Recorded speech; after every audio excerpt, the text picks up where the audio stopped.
자, 마지막으로 광명에서 발생한 일가족 사망 사건입니다. 오늘 아침에 이 사건이 전해졌죠. 조금 전 경찰이 사건 용의자로 아버지를 긴급 체포했습니다. 자, 참 비극인데 지금까지 알려진 사실 좀 전해주십시오. 예, 어젯밤 11시 27분인데요. 경기도 광명시에 있는 한 아파트에 40대 여성 A씨와 그리고 중학생, 초등학생 아들 2명이 숨진 채 발견이 됐는데요. 그것을 최초에 신고를 한 사람은 외출을 했다가 귀가를 한 남편이자 아버지인 바로 남성이었습니다. 네. 그래서 119에 신고를 했는데 출동을 해서 그 소방당국에서 확인을 해보니까 예. 이 목 부위에 흉기로 인한 상흔이 있었고 그래서 이제 그 과다 출혈로 인한 어떤 실혈사 그래서 이 심정지가 발생된 것으로 이제 그 추정을 하고 있는데요. 예. 이웃 주민의 증언에 의하면 그날 바로 전날 밤 10시에 집에서 잠을 잘 수 없을 정도로 위에서 쿵쿵대 가지고 항의를 할까라고도 생각을 했다라고 하는 네. 거죠. 그런데 경찰 조사에서 보게 된다면 현관에 있는 잠금 장치가 전혀 문제가 없다라고 하는 것을 본다면 외부에서 침입한 흔적은 발견할 수 없었었는데요. 예. 금일 오후죠. 얼마 전에 경찰은 이 신고한 남편을 긴급 체포를 했고 네. 범행 일체를 자백받았다라고 발표를 했습니다. 네.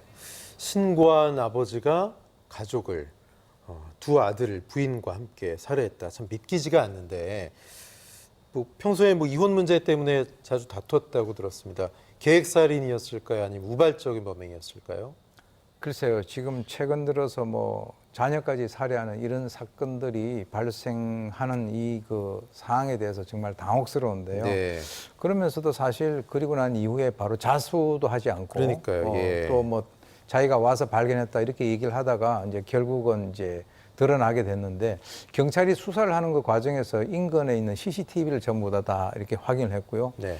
그 근처를 보니까 범행에 사용됐던 흉기라든가 옷을 예. 발견했는데 그 옷이 바로 CCTV상 그 남편이 외출을 할 때 입고 나갔던 옷하고 동일하다. 네. 이렇게 해서 아마 추궁을 한 것 같습니다.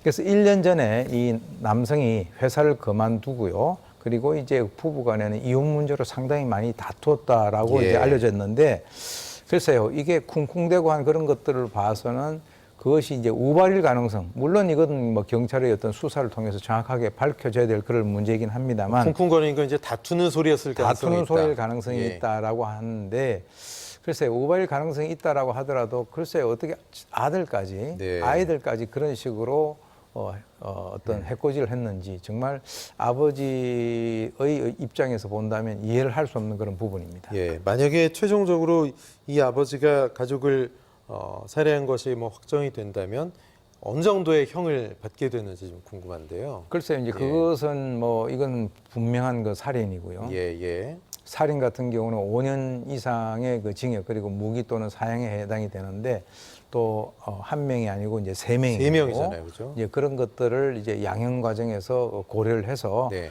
아마 그 형이 나올 것 같습니다. 네. 이것이 이제 우발적이냐 또는 뭐 계획적이냐 이것도 양형의 고려 요소가 될 거로 봅니다. 예.